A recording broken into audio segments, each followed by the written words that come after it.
దక్షిణాది రాష్ట్రాల్లో సంక్రాంతి సంబరాలు అంబరాన్నంటున్నాయి. కోళ్లు, ఎడ్ల పందాలు ఊపందుకున్నాయి. మకర సంక్రాంతి పండుగను పురస్కరించుకుని తమిళనాడులో సంప్రదాయ జల్లికట్టు పోటీలు ఆరంభమయ్యాయి. తమిళ సంస్కృతిలో భాగమైన జల్లికట్టు పోటీలు మదురై జిల్లా అవనియపురంలో ఘనంగా ప్రారంభమయ్యాయి. మదురై జిల్లాలోని అవనియపురంలో ఏకంగా 1100 బుల్స్, 900 మంది బుల్స్ టేమర్స్ పోటీల్లో ఉన్నాయి. బెస్ట్ బుల్ కు 11 లక్షల విలువైన ట్రాక్టర్, బుల్ టేమర్ 8 లక్షల విలువైన కారు, ఇతర బహుమతులు ఇస్తున్నారు. మదురైలో మరో 2 చోట్ల కూడా జల్లికట్టు పోటీలు నిర్వహిస్తున్నారు. పాలమేడు, అలంగనల్లూరు గ్రామాల్లో జనవరి 15, జనవరి 16న ఈ పోటీలు నిర్వహిస్తున్నారు.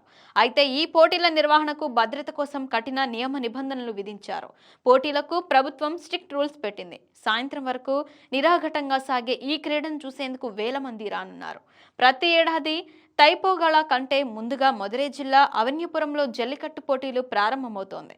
జల్లికట్టుకు పెట్టింది పేరైన మదురైలో ఈ ఏడాది అత్యంత అట్టహాసంగా పోటీలు నిర్వహిస్తున్నారు. పోటీలను తిలకించేందుకు డిఎంకే అధినేత స్టాలిన్ తనయుడు హీరో ఉదయనిధి స్టాలిన్ కూడా హాజరయ్యారు. పోటీల సందర్భంగా నిర్వాహకులు అన్ని జాగ్రత్తలు తీసుకుంటున్నారు. పోటీ జరిగే ప్రాంతానికి 2 వైపులా సెక్యూరిటీ వైర్ కంచెలు ఏర్పాటు చేశారు. కౌబాయ్స్ పోటీ సమయంలో ఫేస్ షీల్డ్స్ ధరించాలనే నిబంధన పెట్టారు. మరోవైపు రాజకీయ పార్టీలకు సంబంధించిన ప్రకటనలు నిషేధించారు. ఘర్షణలకు తావు లేకుండా పకడ్బందీ చర్యలు తీసుకున్నారు. అత్యవసర వైద్య సేవల కోసం 10 వైద్య బృందాలు, 108 అత్యవసర అంబులెన్సులు, ఎద్దుల కోసం ప్రత్యేక అంబులెన్సులు, ఫైర్ ట్రక్కులు ఏర్పాటు చేశారు. పోటీలు ముగిశాక ఉత్తమ కౌబాయ్, బుల్ యజమానులకు ప్రైజ్గా బైక్ని ఇవ్వనున్నారు.